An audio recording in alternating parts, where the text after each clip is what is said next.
Good morning, students. Today our topic is second law of motion. Okay. The first law of motion indicates that when an unbalanced external force acts on an object, its velocity changes. That is, the object gets an acceleration. That is the first law of motion. Okay, according to first law, suppose this is the object at rest, and when you apply an unbalanced force on it, then it moves, means it changes its velocity and it gets an acceleration. Okay, so this is the first law. We would now like to study how the acceleration of an object depends on the force. Means if you apply more force, then it will accelerate more. If you apply less force, then it will accelerate less. It means force just causes acceleration. Okay, let us recount some observations from our everyday life during the game of table tennis. Okay, there are some examples. During the game of table tennis, if the ball hits a player, it does not hurt him. On the other hand, when a fast moving cricket ball hits a spectator, it may hurt him. Means there are one example having two balls. The first is tennis ball. Okay, and the second one is cricket ball. The question is, during the game of table tennis, if the table tennis ball, okay, hits a player, it does not hurt him. But if the player, if the cricket ball hits the spectator, then it may hurt him. Why? The reason is because tennis ball is light in weight, while the cricket ball is heavy. Means the mass of cricket ball is more. So if mass is more, then it may hurt more. Okay, now when parked along a roadside, a truck at rest does not require any attention when parked along a roadside, but a moving truck, even at speeds as low as 5 meters per second, may kill a person standing in its path because it has more mass. A small mass, such as a bullet, may kill a person when fired from a gun. Means the mass of gun is small. The mass of bullet is less, but still it can kill a person. Means it has high velocity. The bullet is moving with high velocity, and in first case the mass is more. So the impact of force depend on mass as well as velocity. This I am going to say. These observations suggest that the impact produced by the objects depends on their mass and velocity. Okay. Similarly, if an object is to be accelerated, we know that a greater force is required to give a greater velocity. Means if force is more, then acceleration will be more. In other words, there appears to exist some quantity of importance that combine the object's mass and its velocity, that is called momentum. Okay, and it was introduced by Newton. The momentum formula, that is P is equal to mv, means it is the product of mass and velocity, or you can say the motion contained in an object, that is called its momentum. Or in simple words, you can say momentum is the product of mass and its velocity. Momentum has both magnitude as well as direction. As you know, the velocity, it is a vector quantity because it has direction. So momentum is also a vector quantity because it is also having direction as well as it is having magnitude.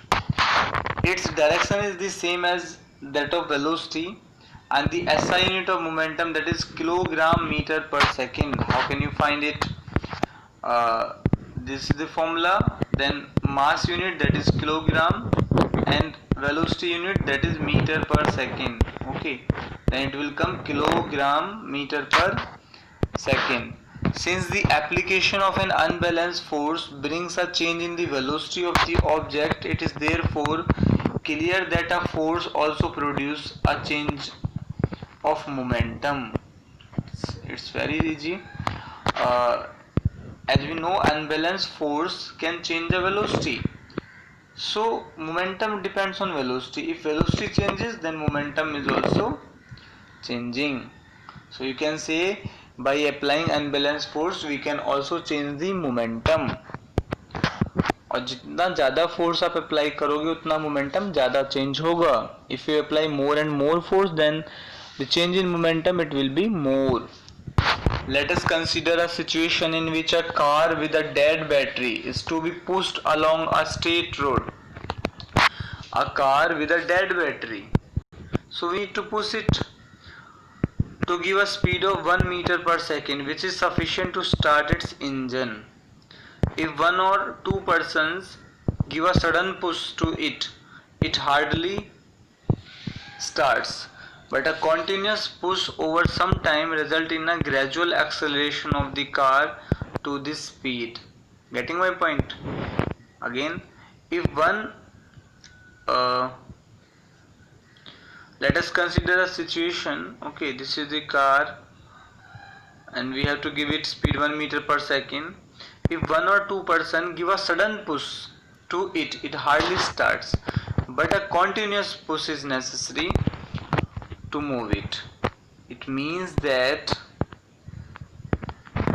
the change of momentum of the car is not only determined by the magnitude of force but also by the time during which the force is exerted. So the force is directly proportional to rate of change of momentum. Okay, why we take here rate? Because a continuous force over some time we need to apply. Okay, so we are taking time. So two factors we are taking here, change in momentum and time. So it may then also be concluded that the force necessary to change the momentum of an object depends on the time rate at which the momentum is changed. This is the second law, or you can mark from here to here. The second law of motion states that the rate of change of momentum of an object is proportional to the applied unbalanced force. That means if time is more, or simply the second law of motion is, if time is more then force will be less, if time is less then force will be more. The second law of motion suggests that the force is directly proportional to, you can see here, the force is directly proportional to change in momentum, means rate of change of momentum. Rate of change of momentum, the rate means time and this is the symbol of change and this is momentum. Okay, don't be confused here. The momentum is represented by P. Okay, yes, so this is the second law.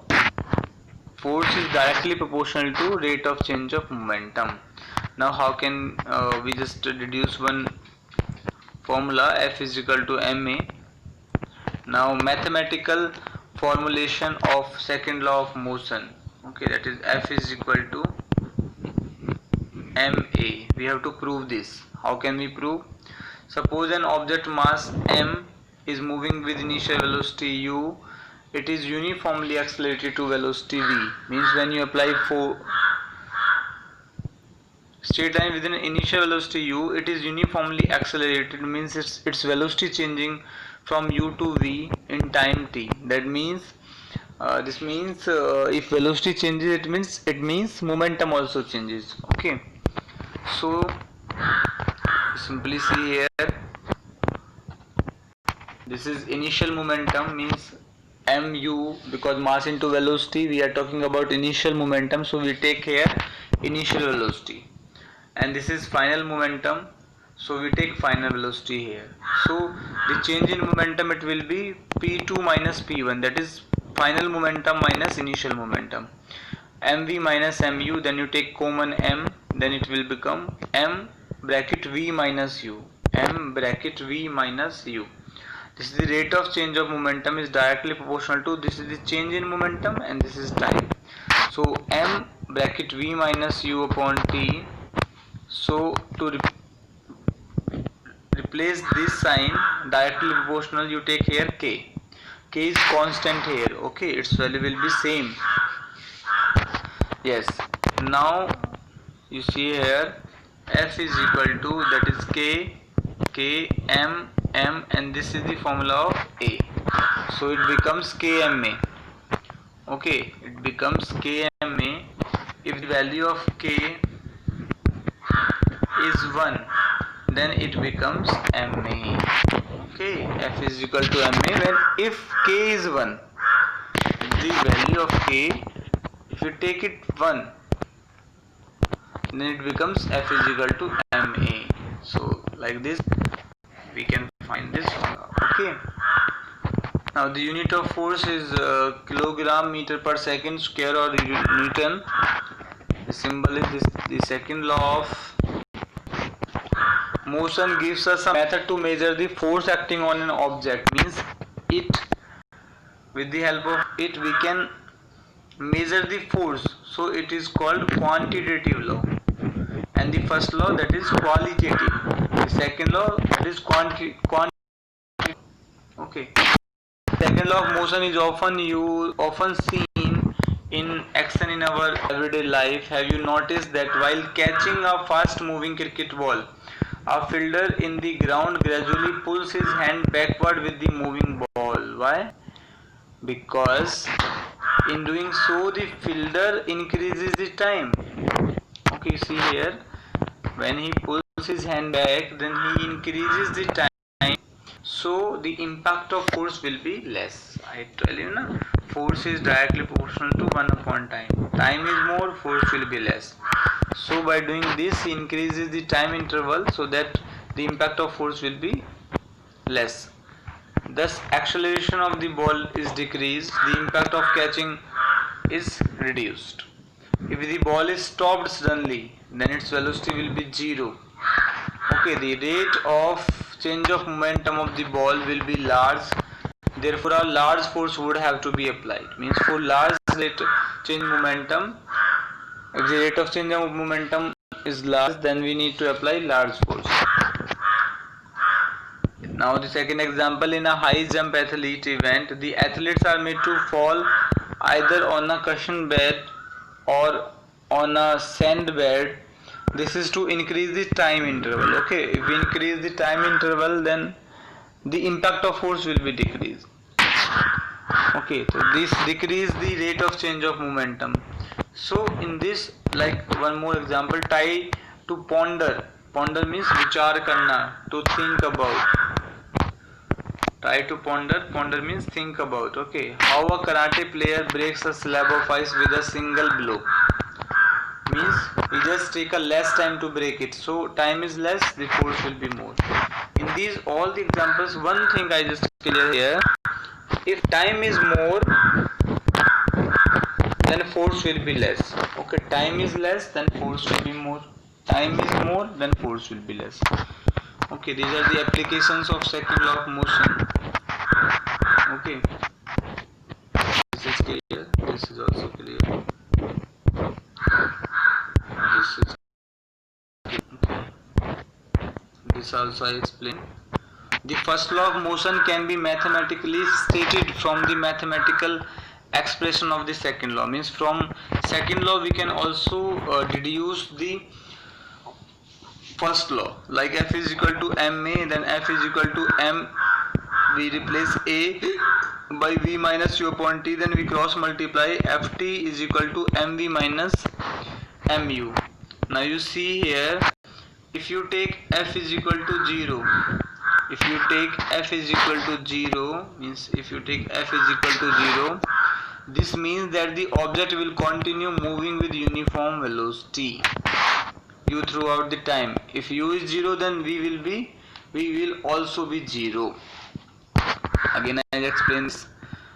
if you take force is 0, like force is 0, then there will be no change in its velocity.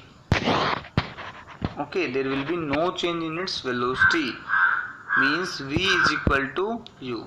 I explain this, don't worry. Means ft it becomes 0, then it will become like mv minus mu. Okay beta, then you just decide you mu is equal to mv, then you cut m to m, then it will become u is equal to v. That means